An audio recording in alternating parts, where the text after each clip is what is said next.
The massive space station called Harmony floated in the dark void around Nexus Prime.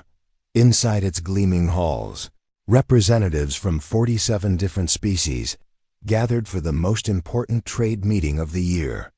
Captain Jake Morrison stood quietly in the corner of the main council chamber, watching the crowd of aliens move around like colorful insects. Jake was tall and broad-shouldered, wearing the simple blue uniform of Earth's diplomatic escort service. His job was to protect Ambassador Elena Cross, the woman who spoke for all humans in this giant galaxy. For 12 years, Elena had sat at these meetings, always smiling, always agreeing, always trying to keep everyone happy. The council chamber was huge, with seats arranged in circles that went up toward the ceiling. Each species had their own special area with the right air, temperature, and gravity for their bodies. The reptilian Drachneri sat under heat lamps. The insect-like Chitheri buzzed around in low-gravity zones. The cat-like Fellerans stretched lazily. On soft cushions, humans sat in the smallest section, just 12 seats in a galaxy of thousands of worlds. Prime Counselor Veltar, a 7-foot-tall lizard with golden scales, stood at the center podium. His voice echoed through the chamber as he spoke about trade routes and mining rights. Jake had heard these speeches many times before. They always sounded the same. The big, old species got what they wanted, and everyone else got the leftovers. Today, we discuss the matter of the newly discovered world designated as Kepler 442c, Veltar announced. His forked tongue flicked out as he spoke. Our surveys show vast deposits of rare earth metals and perfect conditions for agricultural development. Jake felt his jaw tighten. He knew about Kepler 442c.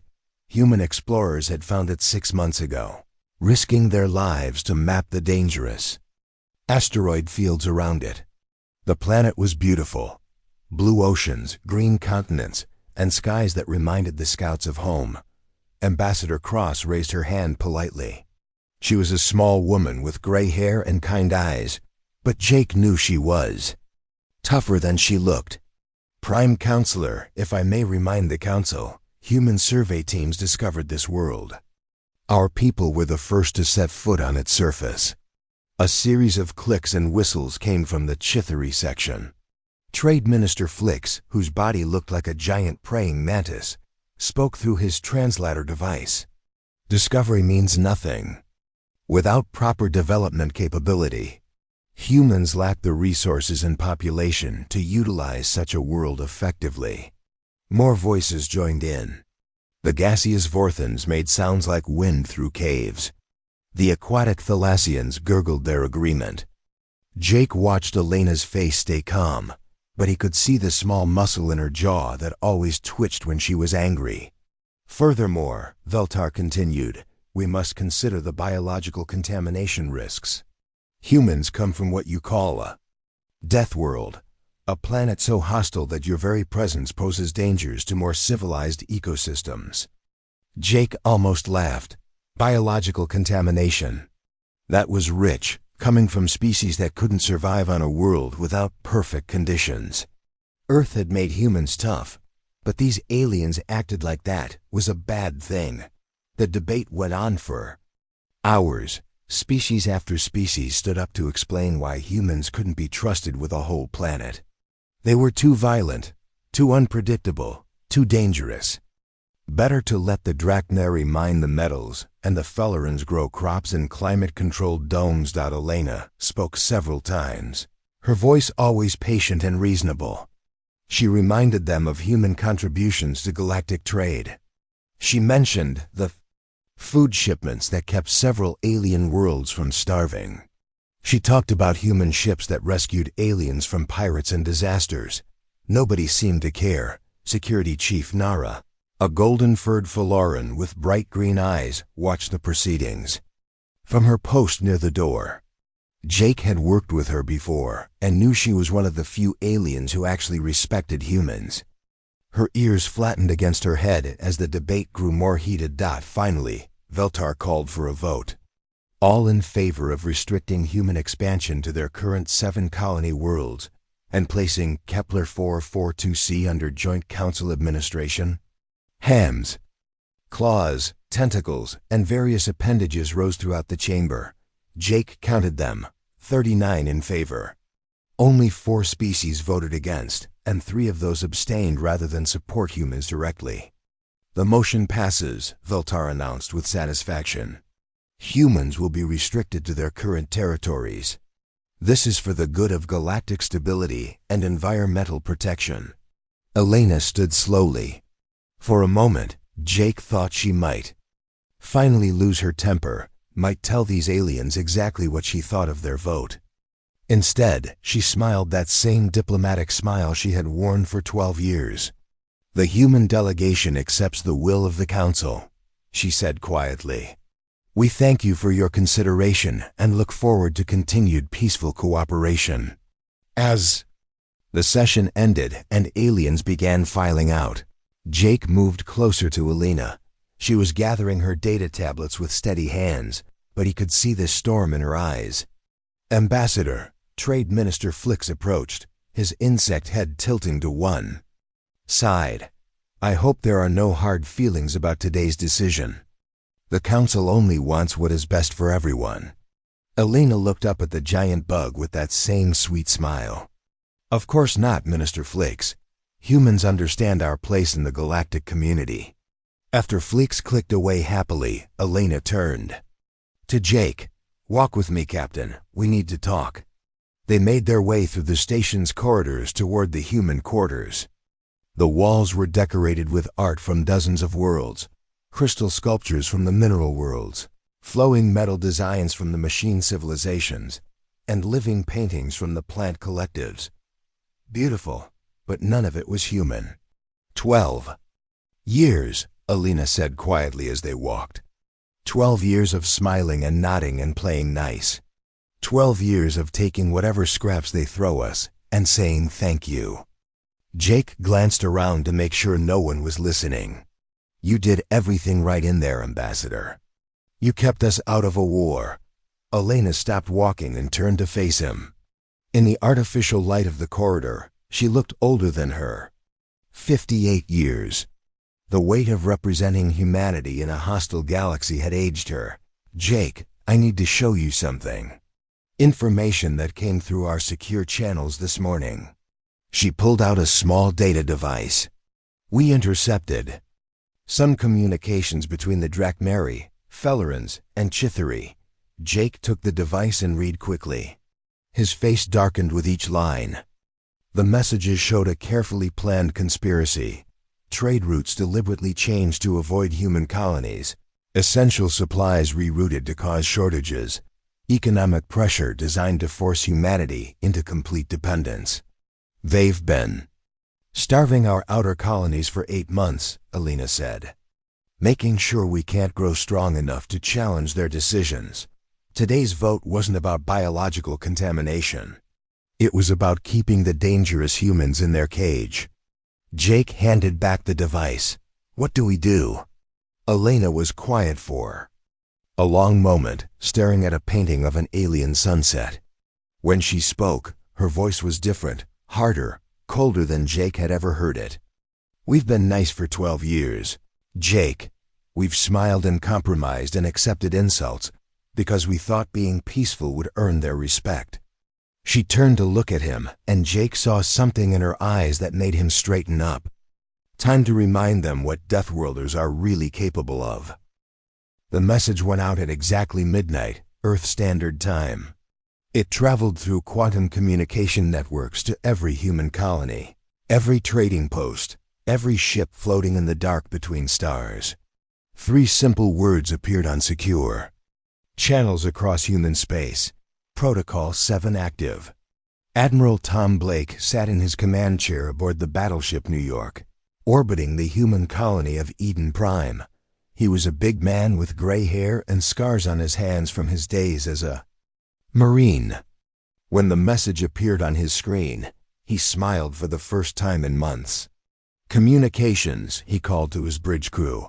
Send word to all fleet commanders. Begin Phase 1 immediately. Across the bridge, officers started typing rapidly. at their stations.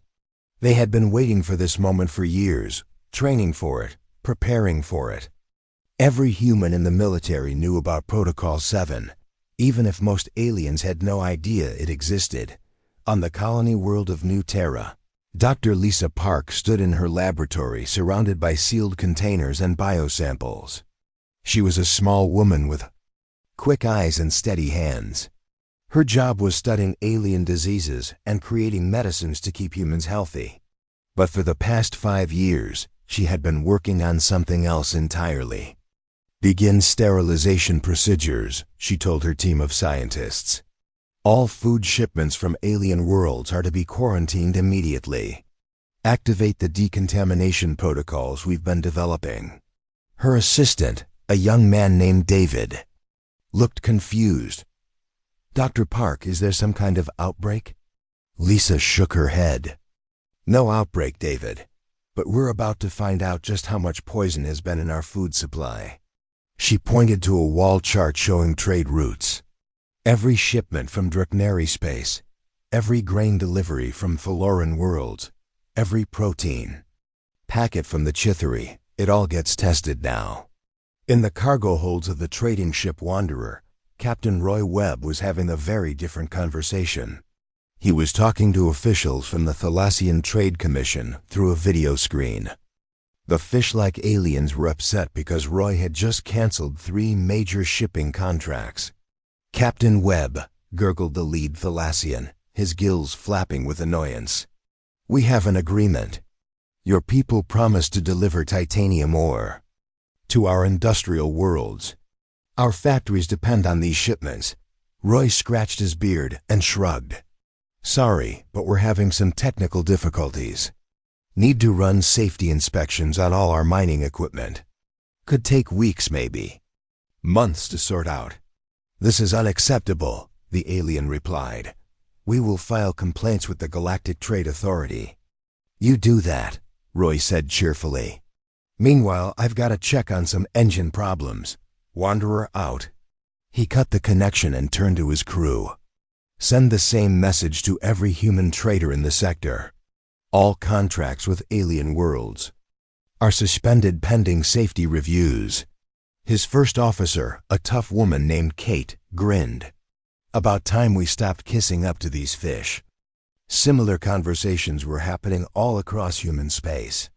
On mining worlds, excavation teams suddenly developed equipment malfunctions.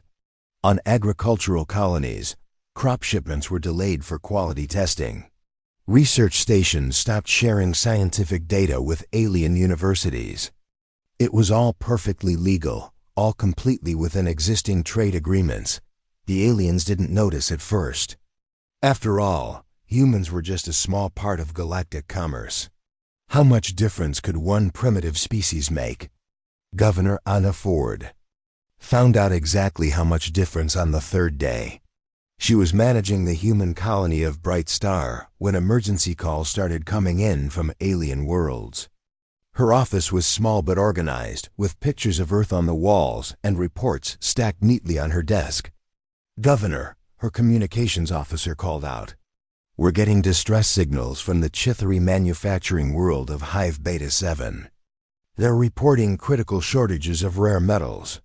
Anna pulled up the trade reports on her computer. "Interesting. Looks like they need titanium 7 for their electronics factories. And where do they get most of their titanium 7? Human mining operations," the officer replied. "And how much titanium 7 have we shipped them in the past week?" "None, ma'am. All shipments suspended for safety inspections." Anna nodded with satisfaction. For 12 years, humans had been mining the most dangerous asteroids and hostile worlds to supply the galaxy with materials no other species could safely extract. The aliens had gotten used to cheap, reliable shipments of everything from rare metals to high-energy crystals. Now those shipments had stopped. On Draknari Prime Counselor Veltar was having the worst week of his political career. His scaled hide was turning pale with stress as reports poured in from across his empire. Industrial worlds were shutting down production lines. Military bases were running out of power crystals for their weapons. Food distribution centers were reporting shortages of proteins that only came from human agricultural worlds. "How is this possible?" he hissed at his advisors. "They're just Deathworlders. They need us more than we need them." His chief economist, a nervous Draknari named Korvac, shuffled through data tablets. "Prime Counselor, it appears we have become more dependent on human trade than our records indicated. They supply 60% of our rare earth metals, 40% of our food proteins, and nearly all of our high-density energy crystals." Veltar's eyes widened. "That cannot be correct." "I'm afraid it is, sir. We classified human trade as low priority in our economic models because they seemed so eager to please. We didn't realize how much we actually needed their products." The same scene was playing out across the galaxy. On Faloran worlds, military commanders discovered that their advanced weapons couldn't function without human-made energy crystals. The crystals were created in the intense gravity and radiation of human mining colonies, conditions that would kill most aliens in minutes. Trade Minister Flix of the Chithri was in a complete panic. His species had built their entire industrial base around human-supplied materials. The Chithri were excellent at manufacturing, but they couldn't survive on the harsh worlds where the raw materials came from. Only humans were tough enough to work in those environments. "Send a message to the human colonies." Flix clicked frantically to his assistants. "Tell them we are willing to renegotiate our trade agreements. Offer them better terms." But the human colonies weren't answering. Every official communication got the same polite response: all trade operations suspended pending comprehensive safety reviews. "We appreciate your patience during this process." Admiral Blake watched the alien panic from his command ship with cold satisfaction. His fleet had been conducting training exercises for months, positioning ships at key locations throughout human space. What the aliens didn't know was that these exercises had been practiced for something much more serious.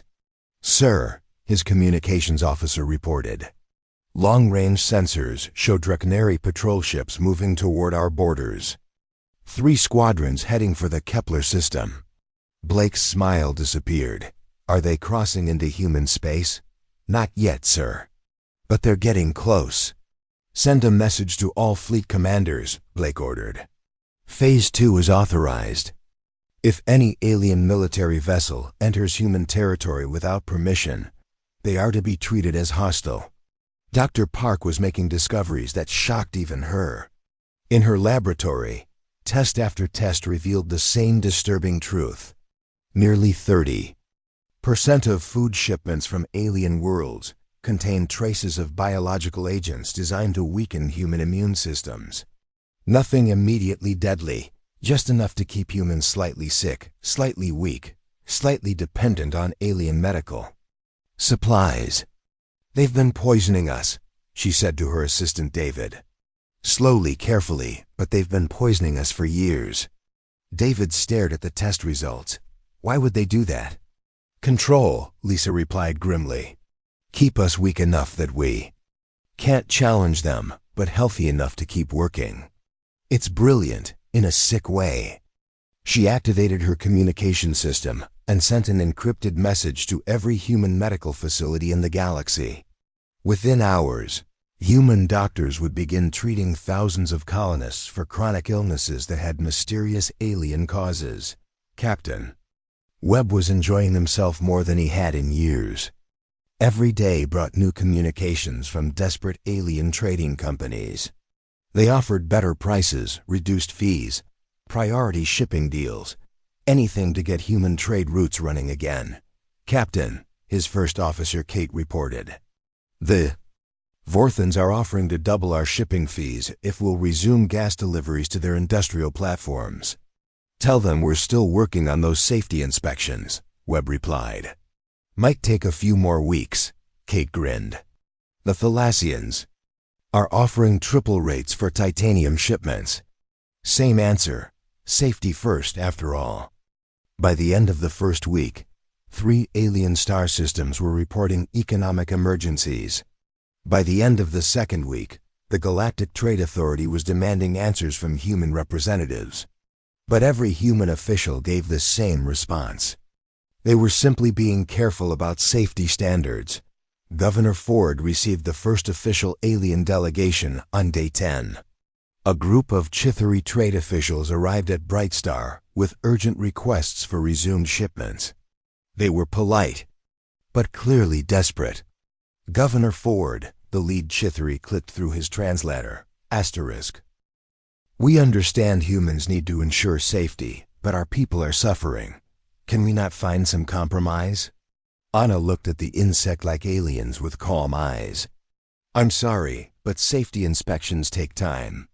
We want to make sure all our products meet the highest quality standards.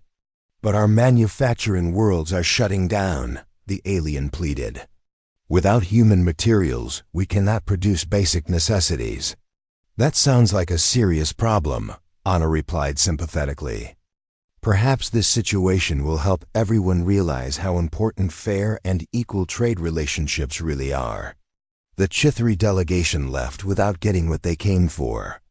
As their ship disappeared into hyperspace, Anna smiled. For the first time in 12 years, aliens were coming to humans asking for help instead of the other way around. But this was just the beginning. Protocol 7 had many phases, and the galaxy was about to learn that humanity had been holding back much more than just trade goods. Asterisk, when Deathworlders finally stopped being nice. Every species took note. The alien delegation's ship dropped out of hyperspace near Earth's moon, with all the grace of a falling rock. War leader Kron of the Gorlok Empire had come to put the humans back in their place. His species was famous across the galaxy as the ultimate warriors, conquerors of 12 different worlds. If anyone could intimidate these troublesome Deathworlders, it was the Garlek.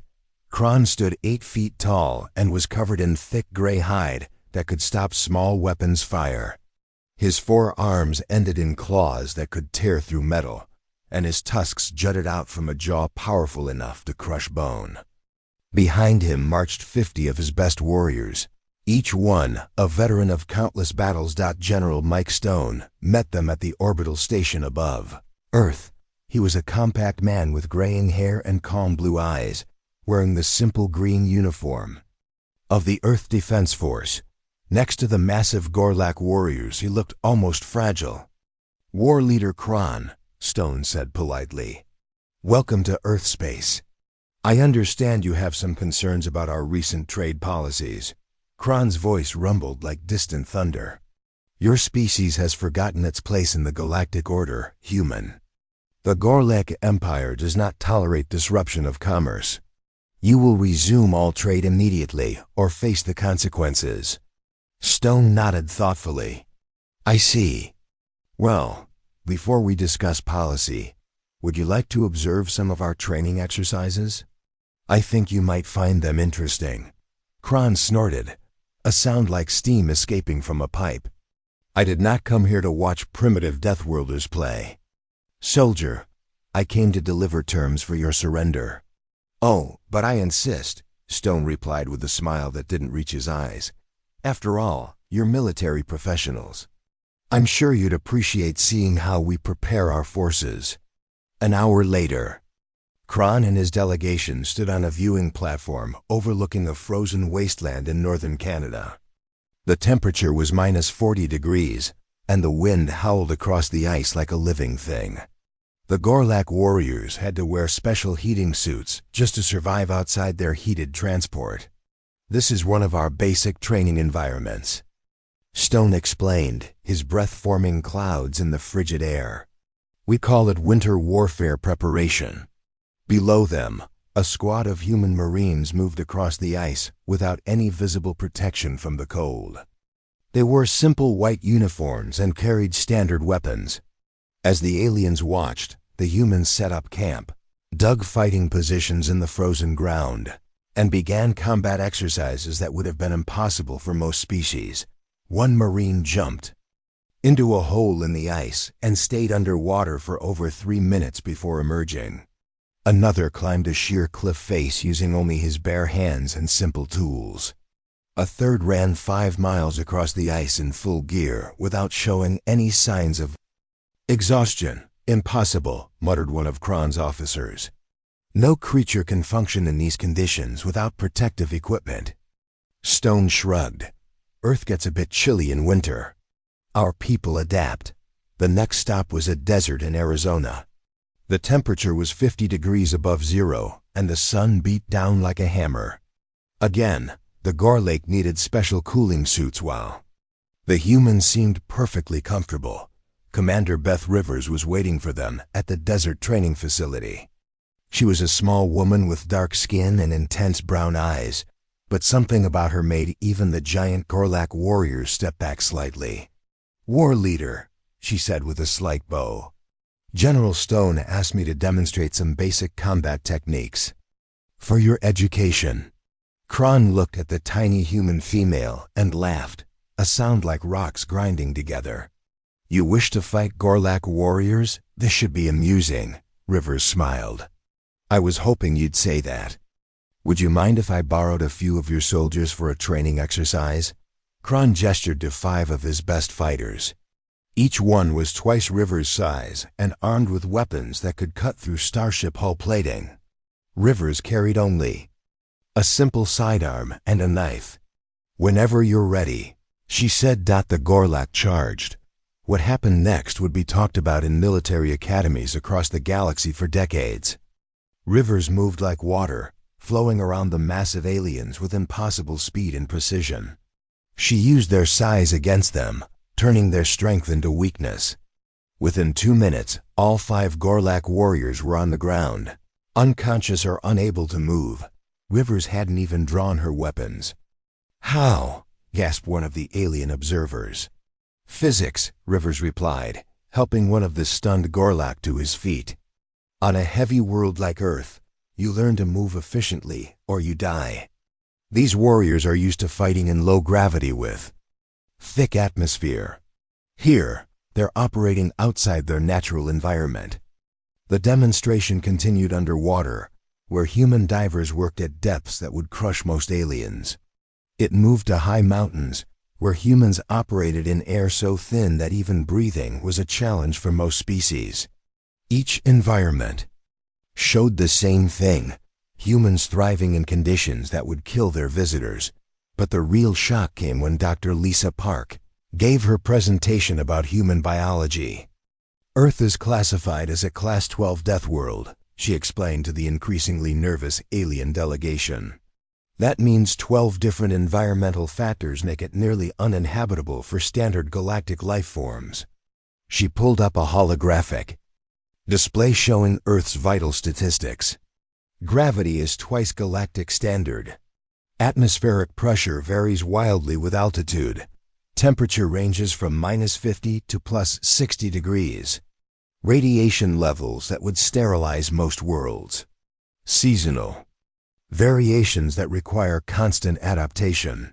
Kron stared at the data. "You're saying your entire species evolved under these conditions?" "That's correct," Park replied. "For millions of years, only the strongest, smartest, and most adaptable humans survived to reproduce. Earth didn't just make us tough, it made us into something unique in the galaxy." She showed brain scans comparing human neural patterns to other species. "Notice the enlarged areas responsible for problem solving, pattern recognition, and rapid adaptation. These aren't just cultural traits. They're biological advantages bred into us by our home world." The final demonstration took place in orbit, where the delegation was shown classified footage of human colonial militias in action. The recording showed pirates attempting to raid human settlements, expecting easy targets. Instead, they found populations that fought with a coordination and ferocity that shocked even experienced Gorlak warriors. Farmers and shopkeepers moved like soldiers. Children as young as 12 operated defensive systems with deadly precision. Entire colonies transformed into military units within minutes of an attack warning. "Your colonists fight like trained armies," observed one of the alien officers. General Stone nodded. "Every human settlement is ready to defend itself. We learned long ago that in a hostile galaxy, you're either predator or prey. We chose predator." The most disturbing revelation came when director Sam Hughes, a quiet man with steel-gray eyes, showed them intelligence reports. For 12 years, humans had been mapping every alien military installation, identifying weaknesses in their defenses and learning their tactical patterns. "We know the location of every Gorlek fortress," Hughes said calmly. "We know your supply routes, your communication frequencies, and your standard battle formations. We know because we've been watching, learning, and preparing." Kron's massive frame seemed to shrink as the implications sank in. "You've been spying on us for over a decade?" "We prefer the term intelligence gathering," Hughes replied. "After all, we needed to understand our galactic neighbors, especially the ones who might decide we were a threat."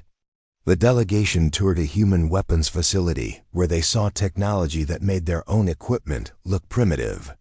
Plasma rifles that could punch through Gorlak battle armor, explosives that could level entire buildings, spacecraft designed not for exploration, but for war. "We didn't build these because we wanted to fight," explained the facility director. "We built them because we knew someday we might have to." As the tour concluded, Kron found himself face to face with a truth that terrified him. The humans weren't just another species. They were apex predators who had been pretending to be harmless for 12 years. Every advantage the Gorlek thought they had was meaningless against opponents who had evolved on a world that tried to kill them every single day. Counselor Thex, the gaseous Vorthan representative who had accompanied the delegation, spoke for the first time. His voice was like wind through hollow reeds, filled with an ancient fear that surprised everyone. "War leader Kron," Thex whispered, "I have existed for over 300 years. I have seen the rise and fall of a dozen civilizations. But never have I encountered a species like this." Kron's 4 hands clenched into fists. "What are you saying?" "I am saying we have made a grave error in judgment. These are not the primitive Deathworlders we believe them to be. They are something far more dangerous." Thex's gaseous form swirled with agitation. "They are survivors of a world that would kill gods." As the alien delegation prepared to leave Earth, each member carried the same terrifying knowledge. The galaxy had been sharing space with a species of evolved killers who had chosen to be peaceful. The humans hadn't been weak or dependent. They had been showing mercy. And now that mercy was coming to an end. When Deathworlders finally stopped being nice. Every species took note. The news spread through galactic communication networks like wildfire. Within hours of War Leader Kron's return from Earth, every major species had access to classified recordings of human military demonstrations. Emergency sessions were called on dozens of homeworlds, as leaders realized they had been living next to apex predators for 12 years. On Draknari Prime, Prime Counselor Veltar watched the footage with growing horror. His scaled hands shook as he saw human Marines operating in conditions that would kill his people in minutes. When the recording showed Commander Rivers defeating 5 Gorlak warriors simultaneously, he had to pause the playback. "How many humans are there in the galaxy?" he asked his military advisor. General Korvik checked his datapad. "Approximately 200 million across 7 colony worlds and various space installations." "And how many of them can fight like this?" Korvik's throat went dry. "According to their colonial records, all of them, sir. Every human settlement maintains mandatory combat training from childhood." Veltar felt a chill run through his blood. 200 million trained killers scattered across the galaxy, and his people had been treating them like harmless pets. Director Sam Hughes sat in his office deep beneath the surface of Luna, Earth's moon. The room was filled with screens showing data streams from across human space. For 12 years, he had been building the galaxy's most comprehensive intelligence network. And now it was time to reveal just how much humans really knew. His assistant, a young woman named Carol, handed him a secure tablet. "Sir, the leak packages are ready for transmission. All major galactic news networks will receive the data simultaneously." Hughes nodded. "Do it. Let's show everyone what their trusted allies have really been up to." Within minutes, classified documents began appearing on news feeds across the galaxy. The files showed secret meetings between alien leaders, discussing how to keep humans weak and dependent. They revealed biological warfare programs designed to slowly poison human food supplies. Most damaging of all, they showed detailed plans to eventually eliminate humanity entirely once their usefulness expired. The Thalassian, ambassador to the Galactic Council, was in the middle of a press conference when the documents appeared on public networks. His gills flapped frantically as reporters began asking uncomfortable questions. "Ambassador, is it true that Thalassian corporations have been adding neural suppressants to food shipments bound for human colonies? Can you comment on documents showing plans to introduce a sterility virus into human population centers? What about the classified memo discussing the final solution to the human problem?"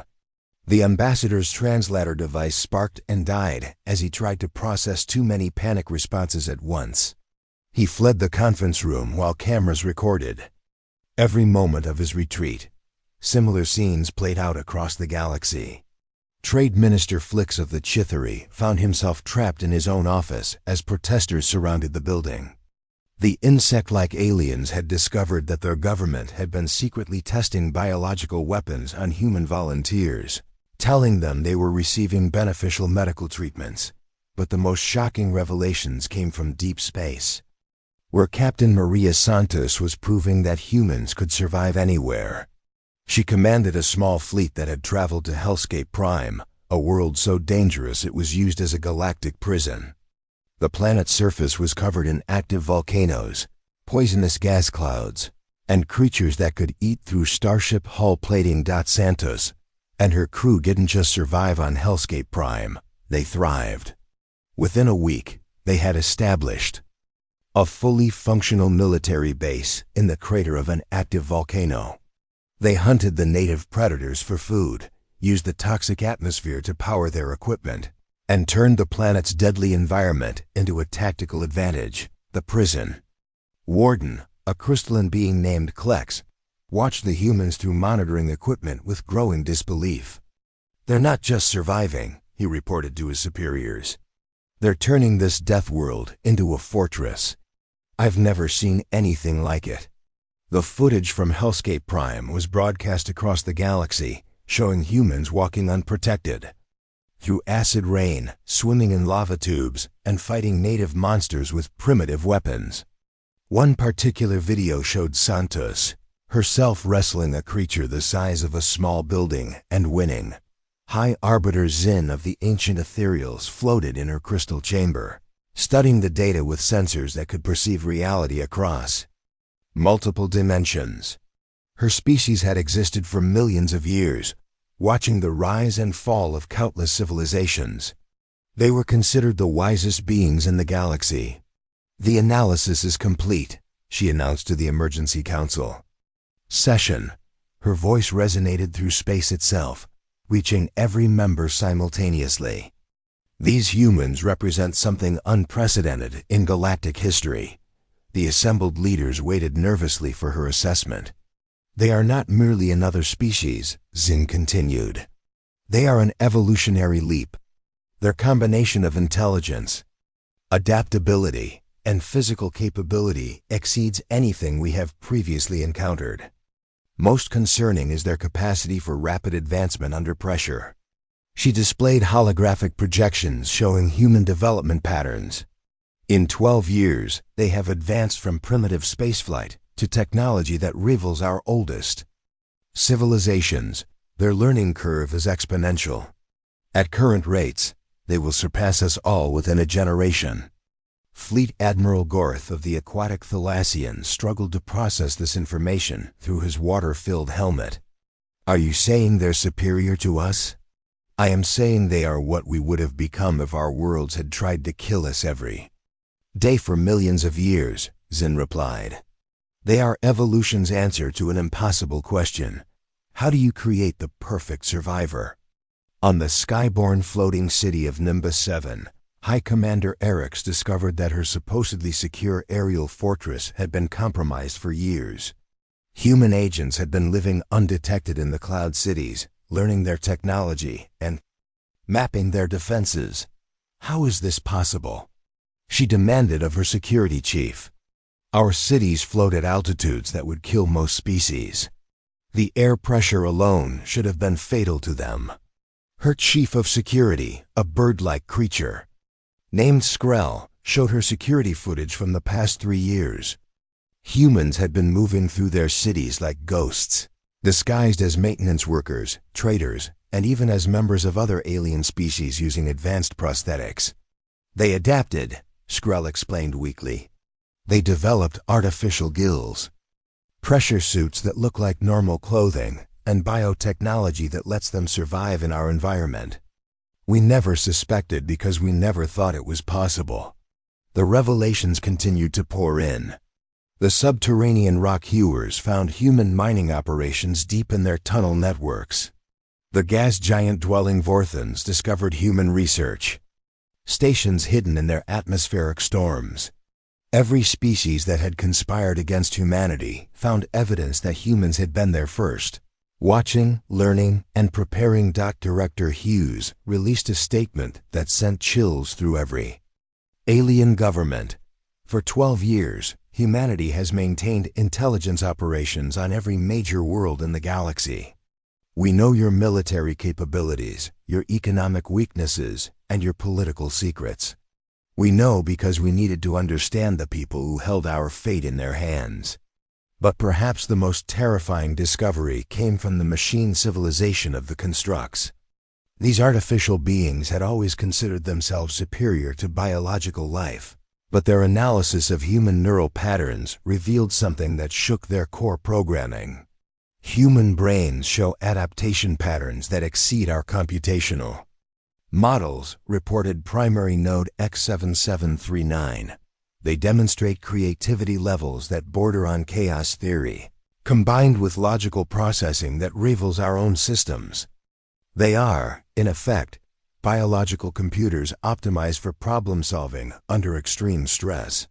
The economic collapse that had started with suspended trade was now accelerating beyond control. Industrial worlds shut down as they ran out of human-supplied materials. Agricultural planets faced starvation without human food shipments. Military fleets found themselves stranded as their human-manufactured power cells failed. War leader Kron sat in his command chamber, staring at reports from across the Golak Empire. His mighty war machine was grinding to a halt because it depended on components that only humans could produce. Worse, his military advisors had calculated their chances in a direct conflict with humanity. The numbers were not encouraging. Sir, his chief strategist reported nervously, our war simulations show a 93% probability of defeat in a prolonged conflict with human forces. Their adaptability and technological advancement rate make traditional conquest impossible. Kron's 4 hands clenched into fists. We are the Gorlak. We have conquered 12 worlds. Yes, sir. But those were worlds with normal populations. Fighting conventional wars, humans don't fight conventionally. They fight like their world taught them, with no rules, no limits, and no mercy. As panic spread through alien governments, a new reality began to emerge. The galaxy's power structure hadn't just shifted, it had completely inverted. The species that had ruled for millennia found themselves dependent on the very beings they had tried to suppress. And those beings were no longer interested in being nice. Asterisk when Deathworlders finally stopped being nice. Every species took note. 6 months after Protocol 7 began, the old Galactic Council was dead. The Grand Chamber on Harmony Station sat empty, its ornate seats gathering dust while emergency governments struggled to keep their civilizations from collapsing. Trade routes that had existed for centuries were gone. Military alliances meant nothing when half the member species could barely feed their own populations. President David Clark stood before a simple podium in the human colony of New Terra, preparing to address the galaxy. He was a tall man with kind eyes and silver hair, but everyone who watched knew they were looking at the leader of the most powerful species in known space. Behind him stood Admiral Blake, General Stone, and Ambassador Cross, the architects of humanity's quiet revolution. People of the galaxy, Clark began, his voice carried by quantum transmitters to every inhabited world. 6 months ago, humanity made a difficult decision. We chose to stop pretending we were something we are not. On Draknari Prime Counselor Veltar watched the broadcast with the few advisors who hadn't fled the capital. His once mighty empire was now dependent on emergency food shipments and basic medical supplies. 3 of his colony worlds had declared independence rather than face starvation. For 12 years, Clark continued, we accepted your judgment that we were too dangerous, too primitive, too different to be treated as equals.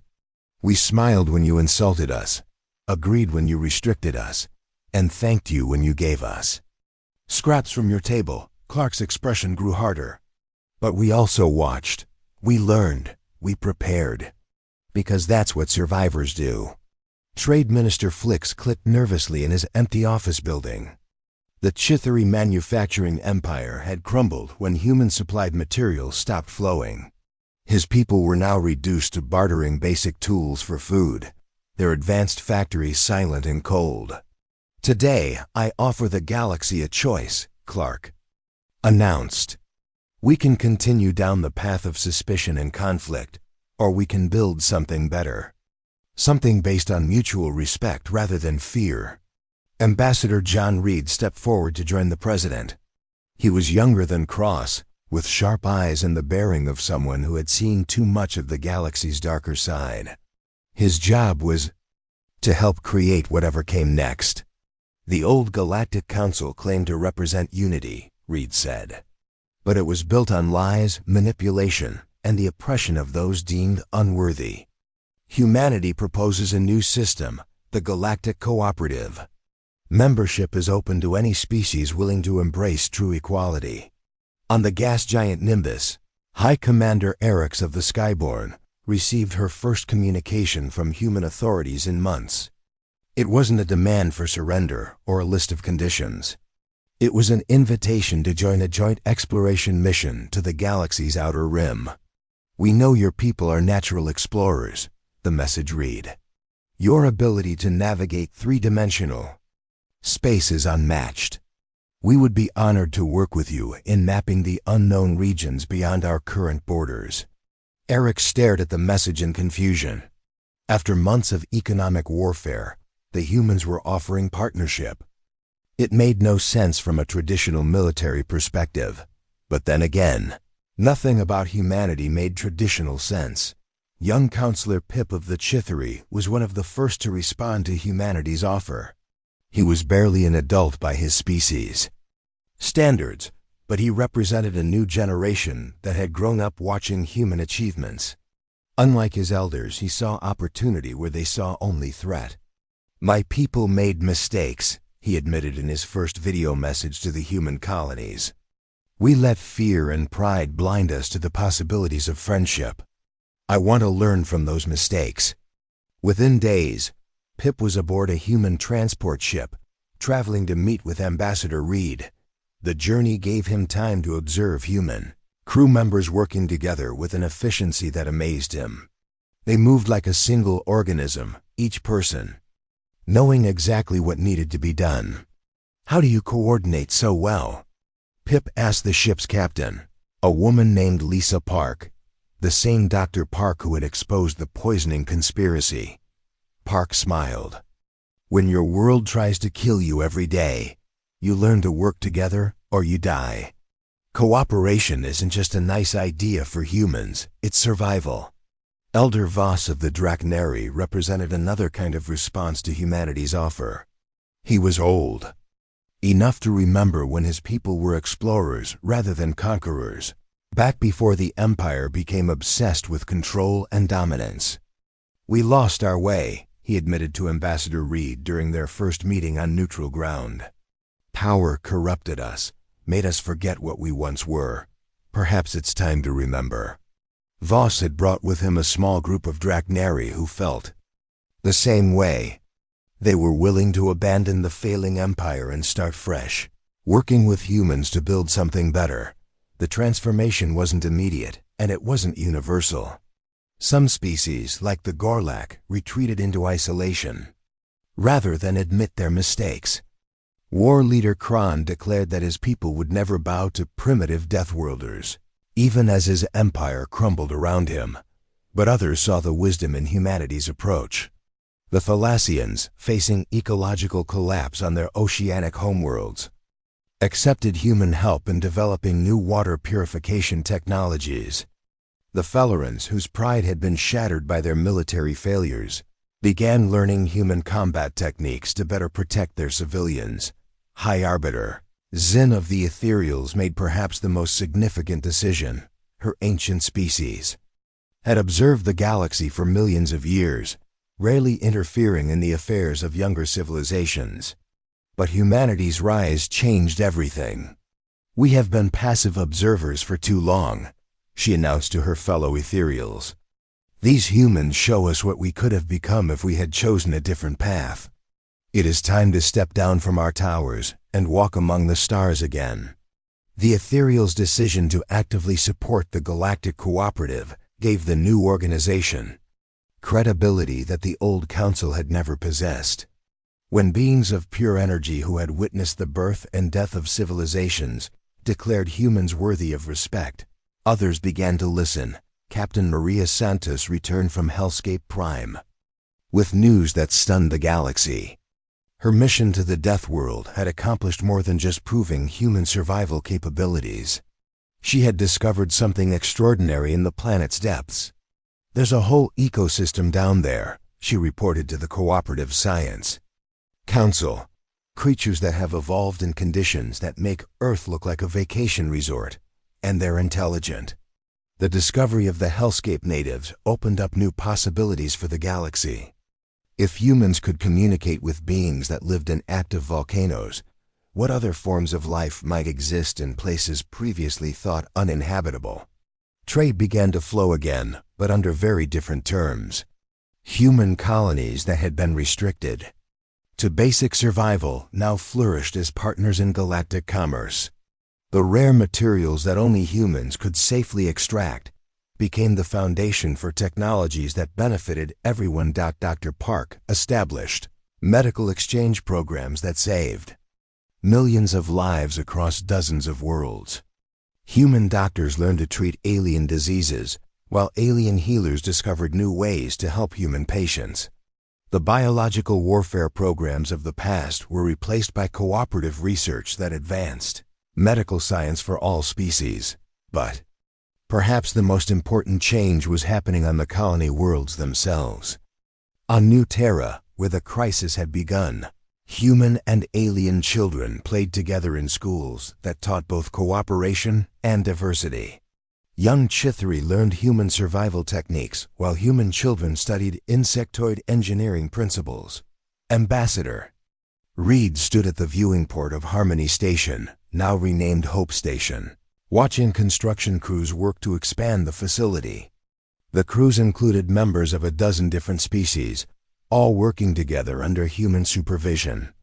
"It's not perfect," he admitted to Counselor Pip, who had become his closest alien advisor. "There are still species that refuse to join us, still conflicts to resolve. But it's a start." Pip's compound eyes reflected the light of distant stars. "My ancestors built their first tools by cooperating with other insects. Perhaps cooperation is the key to building between stars as well." President Clark's final address to the galaxy came exactly 1 year after Protocol 7 began. The broadcast originated from the same podium on New Terra, but the audience was very different. Representatives from 43 species sat in the chamber, not as subordinates or supplicants, but as equal partners in something new. "A year ago, we were called Deathworlders," Clark said. "The implication was that we were dangerous, unpredictable, unfit for civilized society. Today, I accept that label with pride." He gestured to the diverse audience around him. "We are all Deathworlders now. Every species that chooses cooperation over domination, exploration over exploitation, hope over fear. Because in the end, the universe is a hostile place, and only by working together can any of us truly survive." The applause that followed was unlike anything the galaxy had ever heard, the sound of dozens of different species celebrating not just humanity's strength, but their own potential for growth and change. Outside the chamber's windows, ships from across the galaxy prepared for humanity's greatest gift to the stars. Joint exploration missions to regions too dangerous for any single species to attempt alone. Where once aliens had seen human capabilities as a threat, they now saw them as the key to unlocking the galaxy's greatest mysteries. The age of human accommodation was over. The age of human partnership had begun.